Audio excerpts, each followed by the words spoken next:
If a person is unable to listen to the instructions for their own brain to the end, the amygdala will always rule their wallet. Impatience is the most expensive tax in the world, and those in whom it is off the charts will pay for it with their unfulfilled dreams.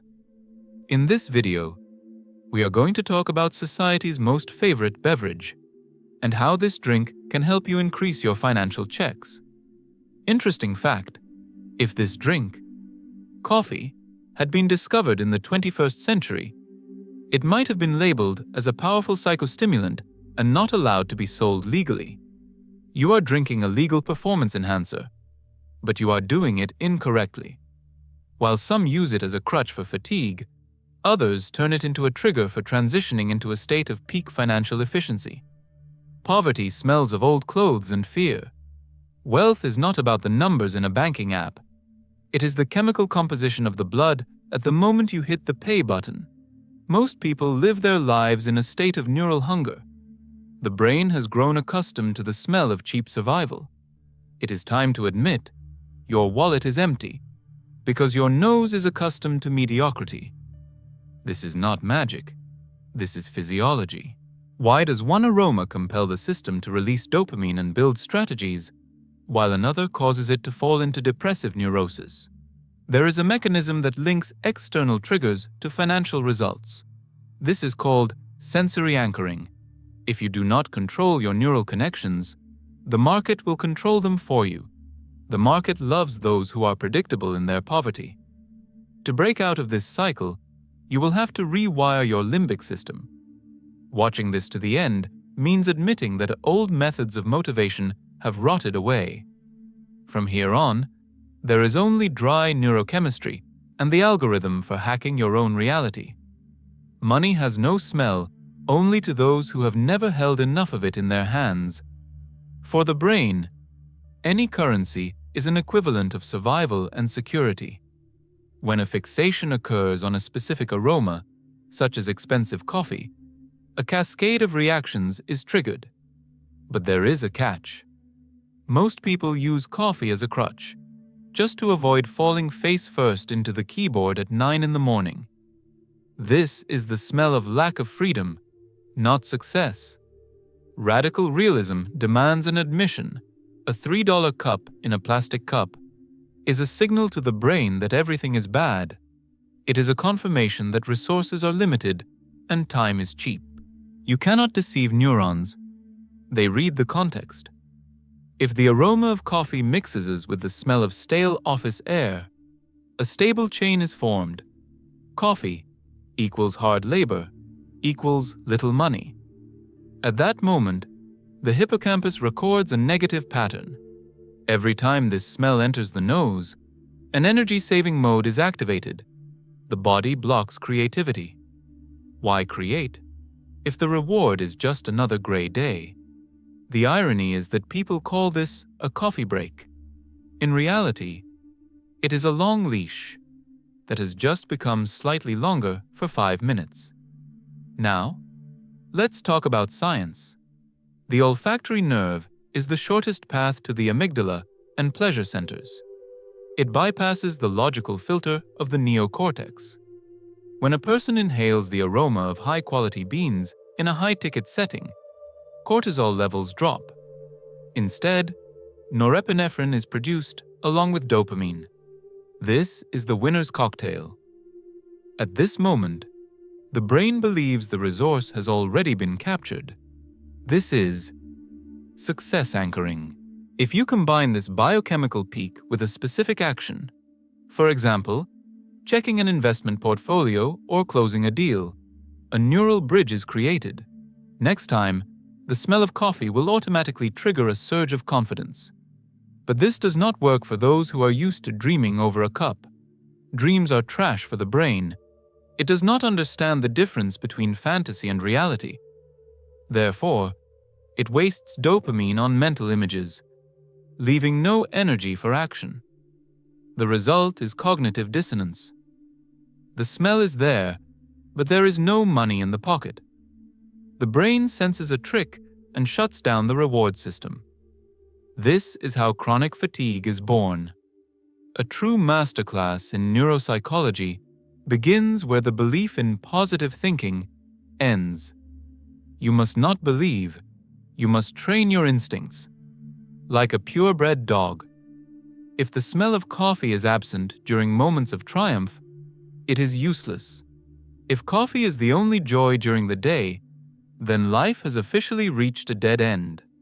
This is a bitter truth that will not be written in self-development books. The world is clearly divided by sensory markers. There are zones that smell of leather, expensive perfume, and fresh roasted Arabica. That is where decisions are made. That is where millions of euros circulate. And then, there are zones that smell of bleach, cheap fast food, and burnt instant powder. That is where people carry out someone else's will. The psychological conflict here is that everyone considers themselves worthy of the first option, but on a molecular level, they belong to the second. The brain adapts to its environment. If you surround yourself with the attributes of poverty, the neural network optimizes itself for survival in destitution. It cuts off opportunities as too risky. When a person says, "I cannot afford this €10 coffee," they are informing their subconscious that they are in a deficit state. At that moment, the entire hormonal system is calibrated. Testosterone drops, and the brain's executive functions slow down. Anchoring works both ways. You can anchor success to a cent, or you can forever fix the status of a loser by penny pinching on yourself. Every penny saved on your own state is a nail in the coffin of financial freedom. To change your financial capacity, you must break habitual sensory associations. This is unpleasant. It requires giving up comfortable mediocrity. You must stop drinking coffee on the run. You must stop drinking it with sugar, which clogs your receptors and causes insulin spikes. Pure taste is a pure mind. In radical realism, there is no room for sweeteners. Either reality is as it is, bitter and invigorating, or it is an illusion drenched in syrup. When the brain gets used to a high standard through smell, it begins to demand consistency in everything else. A so-called positive aggression appears. This is a state where the current level of income becomes physically unbearable. The smell of coffee becomes a trigger to search for new sources of profit. This is not the magic of attraction. This is the activation of the reticular activating system. The brain begins to see opportunities where it previously saw only obstacles. It simply looks for a way to buy the standard of living it has already sensed with its nose. If you do not provide it with this resource, neural discomfort begins. It is this impulse that forces you to get up and take action. Here are 5 specific techniques that will turn a habit into a tool for capital accumulation. 1. Technique. Stimulus isolation. Never drink coffee while in a bad mood or during routine work. The scent must be associated only with victory. Closed a contract? Drink the best coffee in the city. Received a profit? Allow your receptors to record this moment. This creates the link. Scent equals inflow of money. 2. Technique. Olfactory deprivation. Abstain from any coffee for 2 weeks. Clear your receptors. Then return. But in a completely different context. In a place that symbolizes the life you desire. The first breath after the pause will create a powerful neural imprint. 3. Technique. Sensory substitution. Instead of spending money on liabilities, spend it on the scent of the future. Once a week, visit the lobby of the most expensive hotel. Simply order a cup of coffee. Soak in the context. Watch how people who have more money than you behave. Your brain must get used to this atmosphere as its natural habitat. 4. Technique. Transaction anchor. Every time money hits your account, take a breath of your favorite aroma. It doesn't have to be coffee, but coffee has the most complex structure of essential oils. You are literally training your body that account replenishment smells exactly like this. 5. Technique. Biochemical contrast. First, intense work to a state of slight cognitive fatigue. Then, a sharp transition into a comfort zone with the aroma of coffee. This teaches the brain to quickly switch from process mode to result mode. Money comes to those who know how to close cycles. The world will not change just because someone read or watched this material. The world does not care about anyone's well-being. It is profitable for the system for people to continue buying cheap coffee and believing in miracles. But neuropsychology gives a chance to those ready for discipline. Anchoring is not entertainment. It is a deep-level reprogramming of your own psyche. One can continue to live in a cloud of random smells and wonder why finances are failing.